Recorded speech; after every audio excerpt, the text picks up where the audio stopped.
మన చుట్టుపక్కల కాలేజీలో జాయిన్ అయ్యారంటే వాళ్ళు జేఈలో ర్యాంక్ రాలేదు అని, మెయిన్స్లో రాలేదు, అడ్వాన్స్లో రాలేదు అనేటువంటిది ఒకటి స్పష్టం. ఆ థర్డ్ స్టెప్లో వాళ్ళు ఇక్కడెక్కడో జాయిన్ అయ్యారు. ఈ థర్డ్ స్టెప్లో జాయిన్ అయినటువంటి పిల్లలు ప్రతి ఏడాది మనం కనీసం 10 నుంచి 15 మంది పిల్లలు మనం చూస్తున్నాము. హై ప్యాకేజెస్తో అట్ పార్ ఐఐటీస్ కన్నా బెటర్గా, న్యూ ఐఐటీస్ కన్నా బెటర్గా, ఓల్డ్ ఐఐటీస్కి ఎట్ పార్ ఉండేటువంటి ప్యాకేజెస్తో పిల్లలు ముందుకు వెళ్తున్నారు, వాళ్ళకి జాబ్స్ వస్తున్నాయి.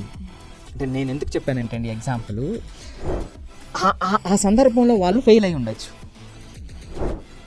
అంటే ఫెయిల్కి నేను చెప్పేటువంటిది ఎప్పుడు కూడా ఫుల్ పొటెన్షియల్తో వాళ్ళు పనిచేసి ఉండకపోవచ్చు. అక్కడ ఫెయిల్ అనేటువంటిది కాదు, ఫుల్ పొటెన్షియల్తో వాళ్ళు పనిచేసి ఉండకపోవచ్చు. కానీ ఇప్పుడు ఒక మామూలు కాలేజీలో ఇక్కడ జాయిన్ అయినప్పటికీ కూడా, అంటే మీరు స్టెప్స్ వైజ్ చూస్తే థర్డ్ లెవెల్ కాలేజీలో జాయిన్ అయినప్పటికీ కూడా ఆ స్కిల్స్తో ఎంఎన్సీస్లో వెళ్ళగలుగుతున్నారు. ఇప్పుడు చాలా అమ్మాయిలండి హంబుల్ బ్యాక్గ్రౌండ్ నుంచి వచ్చినటువంటి పిల్లలు లాస్ట్ ఇయర్ 25 లక్షల నుంచి 75 లక్షల మధ్యలో ప్యాకేజ్ ఒక డిఫరెంట్ కాలేజెస్లో, హైదరాబాద్ చుట్టుపక్కల ఉన్నటువంటి కాలేజెస్లో జాయిన్ అయ్యారు. ఒక అమ్మాయి తండ్రి అయితే ఆటో డ్రైవర్, ఇంకో ఆయన ఏమో కార్పెంటర్. ఎంత అద్భుతం చూడండి, ఎంత ఎలా ఆ కుటుంబం ఎలా మారిపోతుంది. అదండి పిల్లల్లో ఉండేటువంటి శక్తి. ఎన్ని ఫెసిలిటీస్ ఇచ్చాను, ఎన్ని కంఫర్ట్స్ ఇచ్చాను అనేటువంటిది సెకండరీ.